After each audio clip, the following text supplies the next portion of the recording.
দেখেন বাংলাদেশের প্রত্যেকটা আন্দোলনে হয়তো রক্তপাত হয়েছে, নয়তো প্রাণহানি হয়েছে, তারপর হয়তো তারা তাদের কর্তৃপক্ষে একটা টনক নড়ছে। গতকালকে মাননীয় শিক্ষা উপদেষ্টা মহোদয় যেইভাবে এই বিষয়টাকে উপস্থাপন করেছেন, আমরা তীব্র নিন্দা এবং প্রতিবাদ জানাই।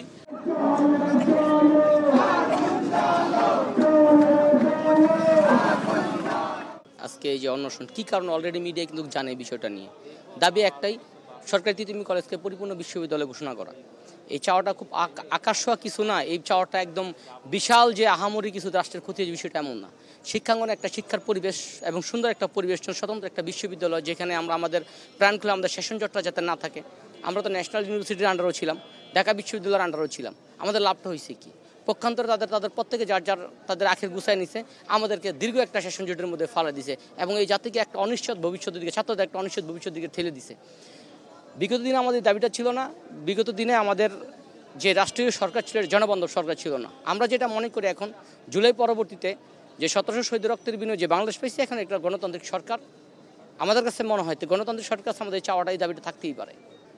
এরপরে আপনারা অনশন চালিয়ে যাচ্ছেন, আসলে আপনারা ঠিক মানে কোন সময় পেছনে আসতে পারেন? বা আমাদের পিছে আসার সুযোগ আছে বলে আমাদের মনে হয় না, বাট আমাদের দাবিটা যদি খুব তাদের নৈতিক জায়গা থেকে যদি দাবিটা পরিপূর্ণ করে।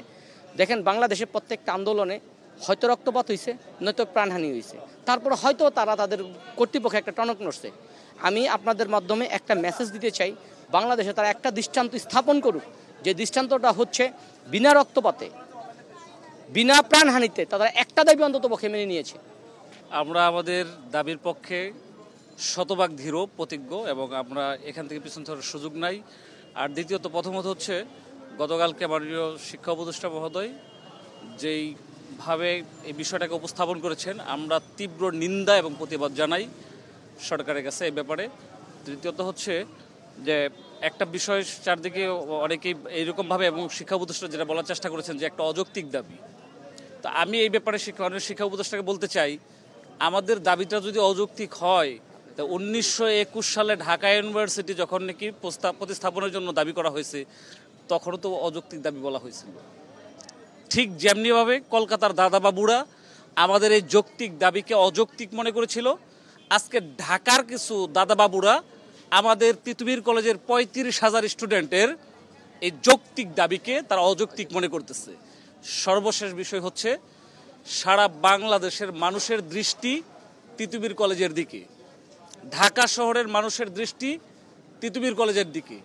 শুধুমাত্র অল্প কিছু সংখ্যক উপদেষ্টার দৃষ্টি তিতুমির কলেজের দিকে নাই, সারা বাংলাদেশের মানুষের দিকে তাকিয়ে আছে। এতগুলি মানুষের জীবন প্রাণ সন্ধিক্ষণে দাঁড়িয়ে আছে, আর তাদের জায়গা থেকে যে রেসপন্সটুকু দেখানো উচিত ছিল, দায়িত্বশীলতার পরিচয় দেওয়া উচিত ছিল, সেটা তারা দেখায় নাই। 2005 সালে আমাদের এই তিতুমির কলেজ আর জগন্নাথ কলেজ দুইটা ভার্সিটি হওয়ার ধারণা ছিল। তারপর তৎকালীন সরকার জগন্নাথ কলেজকে জগন্নাথ ভার্সিটিতে রূপান্তরিত করেছে, কিন্তু আমাদের তিতুমিরকে রূপান্তরিত করে নাই। তো আমাদের তিতুমিরের সকল ছাত্রছাত্রীর আকুল আবেদন মাননীয় বর্তমান উপদেষ্টা মণ্ডলীদের যে আমাদের এই তিতুমির কলেজকে তিতুমির বিশ্ববিদ্যালয়ে রূপান্তরিত করতে যেন শীঘ্রই পদক্ষেপ নেওয়া হয়, এটাই আমাদের আকুল আবেদন।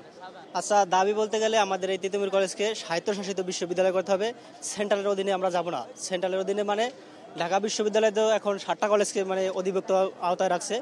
তো আমরা সেন্ট্রালে গেলে ওই ঢাকা বিশ্ববিদ্যালয়ের অধীনেই থাকবো।